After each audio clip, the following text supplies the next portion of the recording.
रामकृष्ण हरी. मी चिद्विलास क्षीरसागर. वारीचे अनुभव शेअर करत असताना मला काही गोष्टी प्रामुख्याने सांगाव्याशा वाटतात. वारी सहज चालता चालता आयुष्याचे धडे इतके छान शिकवून जाते, त्यातला एक अनुभव आहे.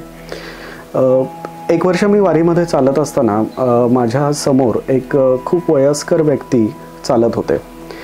साधारण ग्रामीण भागातील ते व्यक्ती असावेत.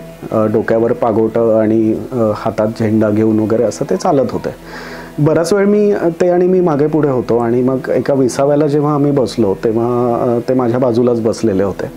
आणि मग विसाव्याला बसल्यानंतर चहा घेताना सहज गप्पा झाल्या. ते कुठून आलोय काय वगैरे अशा ज्या स्वाभाविक गप्पा होतात तशा आमच्या गप्पा सुरू झाल्या. आणि मग मी त्यांना प्रश्न विचारला की तुमचं वय काय आहे. तर त्यांनी सांगितलं की काहीतरी 93 वर्षांचं त्यांचं वय होतं. आणि मी विचारलं की मग तुम्ही कधीपासून वारी करताय.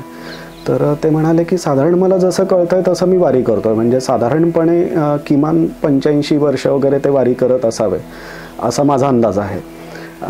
हे ऐकून मला आश्चर्य वाटलं की इतकी वर्ष सातत्याने ही व्यक्ती वारी करते आहे, म्हणजे काय असावं. म्हणून मी त्यांना विचारलं की तुम्ही का करताय ही वारी इतकी वर्ष, आणि आता या वयात जर चालण्याचा त्रास होतोय किंवा वयामुळे काही गोष्टींचा त्रास होत असेल तर तुम्ही अशी वारी का करताय इतकी वर्ष.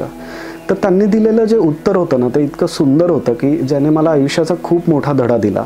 ते म्हणाले की मी गेली 85 वर्ष सातत्याने वारी करतोय फक्त एका गोष्टीसाठी, की या नाकावरचा जो राग आहे तो माझा अजूनही गेला नाही. ज्या दिवशी तो राग माझा जाईल त्या दिवशी माझी वारी बंद होईल. म्हणजे आपण आपल्या रोजच्या आयुष्यामध्ये किती गोष्टींचे इगो घेऊन जगत असतो किंवा किती गोष्टींचा अहंकार आपल्या मनात असतो किंवा किती गोष्टींचा आपल्याला सहज राग येतो, आणि एखादी व्यक्ती त्या गोष्टीसाठी इतकं समर्पित वृत्तीने काम तिथे करते आहे किंवा त्या गोष्टीवरती सातत्य ठेवते आहे. तर त्या व्यक्तीचं हे जे वाक्य होतं ना की माझ्या नाकावरचा राग मात्र अजूनही गेला नाही इतकी वर्ष वारी करून, तो जाण्यासाठी मी वारी करतोय. सो ही गोष्ट आयुष्यात खूप काही शिकवून जाते.